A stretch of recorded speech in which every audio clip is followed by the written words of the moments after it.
Assalamualaikum warahmatullahi wabarakatuh. Ketemu lagi dengan saya Gio Satriani dalam video pembelajaran bahasa Inggris online gratis untuk teman-teman semuanya. Pada video kali ini kita masih belajar tentang basic grammar ya, dan kita akan melanjutkan materi sebelumnya yaitu tentang kata ganti atau pronoun. Apa yang akan kita bahas pada video kali ini? Nah, sebelum kita masuk pada materi, seperti biasa saya akan ingatkan teman-teman yang baru bergabung dengan channel saya atau baru menonton video dari saya ini, silahkan klik tombol subscribe ya, dan jangan lupa nyalakan tombol loncengnya juga agar teman-teman tidak ketinggalan video-video yang lain ya, yang tentunya akan sangat berguna bagi teman-teman semuanya. Oke, sekarang kita langsung masuk pada materi. Masih pada lesson 2 tentang kata ganti benda atau pronoun. Kalau pada video sebelumnya kita sudah bahas antara subjek dan juga objek, nah maka pada video kali ini kita akan melanjutkan pembahasannya tentang possessive adjective ya. Possessive adjective, apa itu possessive adjective? Possessive bermakna memiliki, possess bermakna memiliki ya. Jadi possessive itu berkenaan dengan kepemilikan. Nah, berarti kata ganti possessive adjective ini menunjukkan kepemilikan terhadap benda. Menjawab pertanyaan milik siapa atau punya siapa. Misalnya ada orang bertanya, buku siapa ini? Terus kita menjawab, itu buku saya. Nah, itu buku saya. Nah, kata saya di situ adalah kepemilikan. Ya, dalam bahasa Inggris disebut dengan possessive ya. Mobil siapa itu? Oh, itu mobilku. Nah, mobilku. Nah, aku di situ adalah kepemilikan, yaitu yang memiliki mobil. Nah, itu yang disebut dengan possessive ya.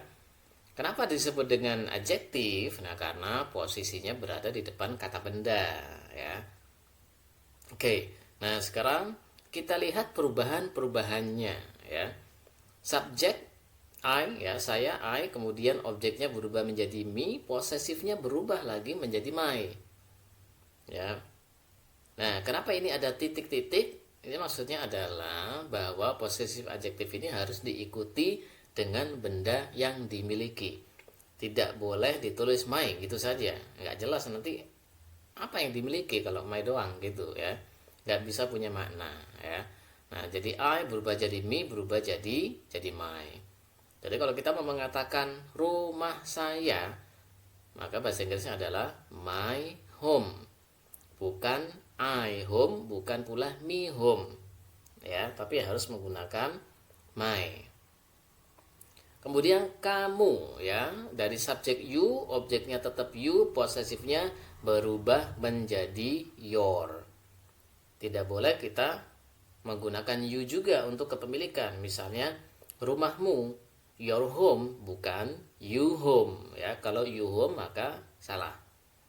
Kemudian kami atau kita, we, subjeknya we berubah menjadi us ya pada objek, dan pada posesifnya berubah lagi menjadi our. Jadi kalau kita mau mengatakan mobil kami, our car, bukan us car, bukan pula we car. Ya, yang dipakai harus our karena menunjukkan kepemilikan. Kemudian mereka, they, objeknya menjadi them dan posesifnya berubah lagi menjadi their. Kalau kita mau bilang buku mereka berarti their books ya. Bukan them book, bukan pula they book. Pakailah kepemilikannya yaitu their. Kemudian dia perempuan, she, subjeknya berubah menjadi her pada objek dan berubah tidak berubah ya pada posesifnya, sama dengan objeknya yaitu her juga. Misalnya kita mau bilang rumahnya, rumah dia, dianya perempuan, maka kita pakai her home, bukan she home. Kemudian dia laki-laki, he, objeknya berubah menjadi him dan posesifnya berubah lagi menjadi his ya. Jadi kalau kita mau bilang mobilnya dia laki-laki berarti his car. bukan him car, bukan pula he car, ya, his car. Kemudian untuk dia, benda atau non person, dari subjek dan objek yang sama yaitu it, posesifnya berubah sedikit dengan menambahkan s, ya, menjadi its. Dan ingat ya, ingat teman-teman sekalian, kalau kita mau menuliskan kepemilikan its, jangan pakai apostrophe, ya, tidak perlu menggunakan it terus apostrophe s, salah malahan itu. Jadi yang betul adalah tanpa apostrophe, jadi seperti ini, its langsung. Kenapa? Karena jika diberi apostrophe nanti nggak jadi kepemilikan, berubah nanti menjadi singkatan dari it is atau it was. Nah, ini perubahannya ya, dari subjek objek menjadi possessive adjective. Nah, sekarang kita lihat contoh-contohnya ya, dan penempatan possessive adjektifnya. Possessive adjektif, nah seperti yang saya jelaskan sebelumnya tadi, kenapa setelahnya ada titik-titik, ini adalah penegasan pada penempatannya, jangan sampai terbalik ya. Kenapa? Karena seringkali teman-teman terpengaruh dari versi bahasa Indonesia.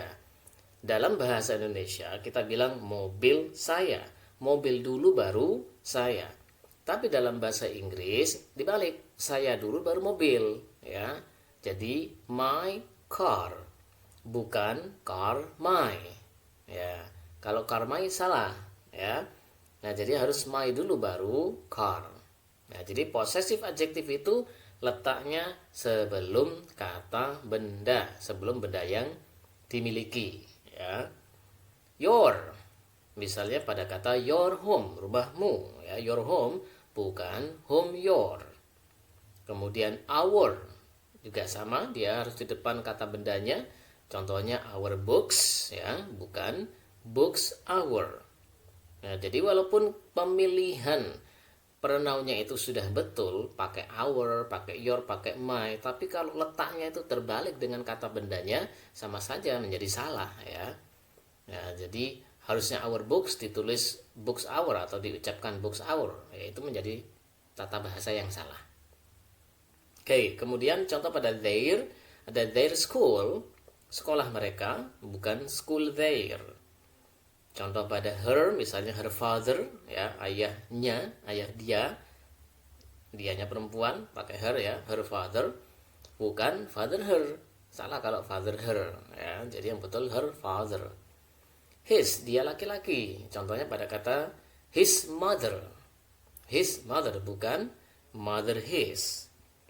Kemudian contoh pada kata its ya, kepemilikan yang non person, misalnya its color, warnanya ya, its color bukan color its. Oke.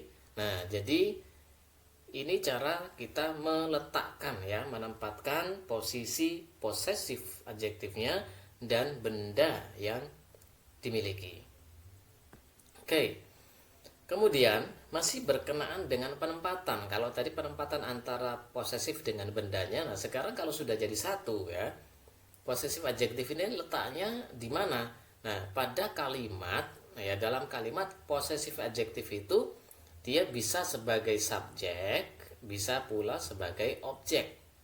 Kalau sebagai subjek berarti dia terletak sebelum kata kerja ya. My father, nah ini kan posesif ya, my father. Yang bawah ini juga sama-sama my father, cuman beda posisi. Kalau contoh yang pertama, my father terletak sebelum kata invites, sebelum kata kerja, berarti my father sebagai subjek. My father invites me to play golf. Nah, sementara pada contoh yang kedua, I invite my father. My father terletak setelah kata kerja invite. Berarti my father di sini posisinya sebagai objek, gitu ya. Nah, jadi kepemilikan itu nanti bisa berposisi sebagai subjek, bisa juga berposisi sebagai objek, tinggal letaknya di mana. Apakah sebelum kata kerja ataukah setelah kata kerja. Itu ya. Oke, nah jadi itu materi tentang possessive adjective. Jika teman-teman masih ada yang belum dipahami, masih bingung, ada yang ditanyakan, silakan tulis di kolom komentar ya. Dan teman-teman juga bebas untuk merequest materi-materi bahasa Inggris yang ingin dipelajari. Silakan tulis di kolom komentar materi apa yang diinginkan, nanti akan saya siapkan videonya. Oke, thank you dan ketemu lagi pada video yang lain.